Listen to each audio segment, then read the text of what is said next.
Stephen A., I'll start with you. Do you think the Clippers are blowing free agency?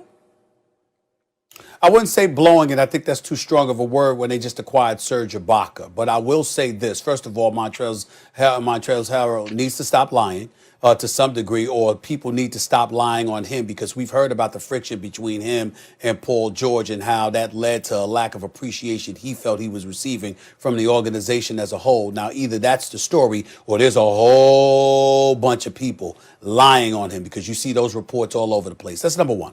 But I look at Serge Ibaka, the acquisition of Serge Ibaka, and I'm certainly not going to say they're blowing it. Here's what I would say. They still need a point guard, and that's no knock against my brother Patrick Beverley. I got love for Patrick Beverley. I think that he's a stout defender. He's an energizer bunny.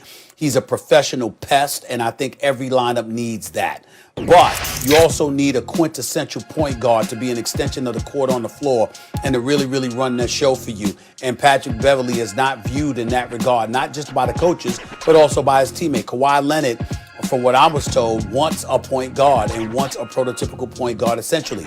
It was supposed to be Rajon Rondo.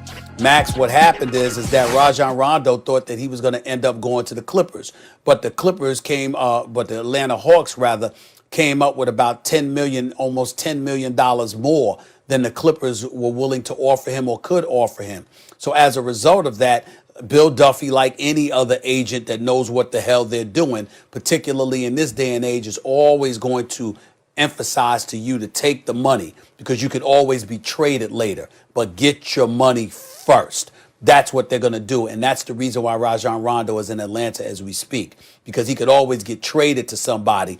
But the bottom line is that doesn't mean you'd get the money. Get the money first. That's why Rondo is not with the Clippers. If Rondo was with the Clippers, along with Serge Ibaka, I think free agency would have been a home run for the Clippers. But because that was not what happened, I'm not going to say they're blowing it, but that is something that they need to address.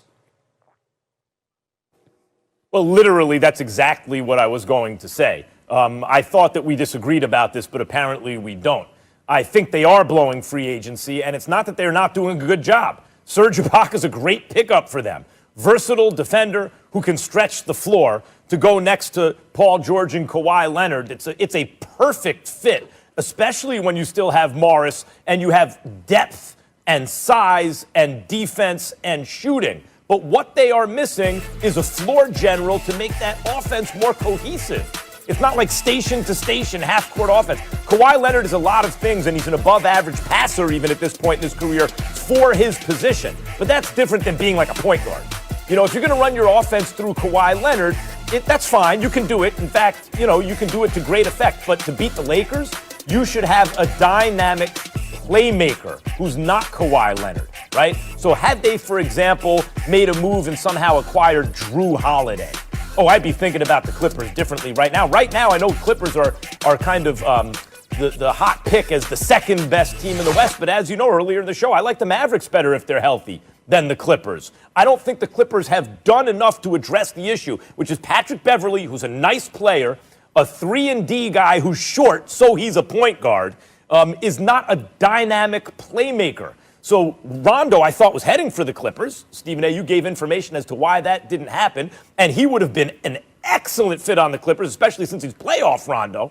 But Drew Holiday or someone like that, there were other options that you could have fit onto this team and gone like, wait a minute, the Clippers are a real threat. And I don't feel that way at this moment.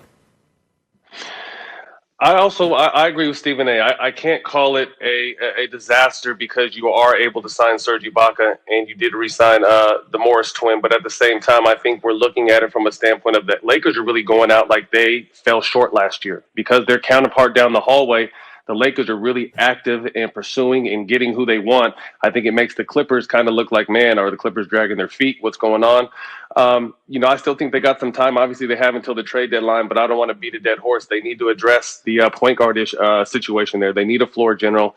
It wasn't Rondo. I talked to CP before CP went to Phoenix, and CP, had interest in going back to the Clippers. They didn't want to pull that trigger, so the Clippers need to address the point guard play.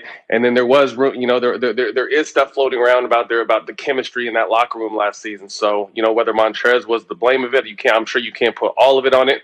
Mark last year because we just figured they'd been injured and hadn't got a chance to play together, but there was more behind the scenes that we didn't really know until now. 이번에 준비한 영상 시청해주셔서 정말 감사하고 앞으로 더 흥미롭고 유익한 NBA 내용으로 돌아오겠습니다. 영상 재밌게 보셨다면 구독과 좋아요 부탁드리겠습니다. 감사합니다.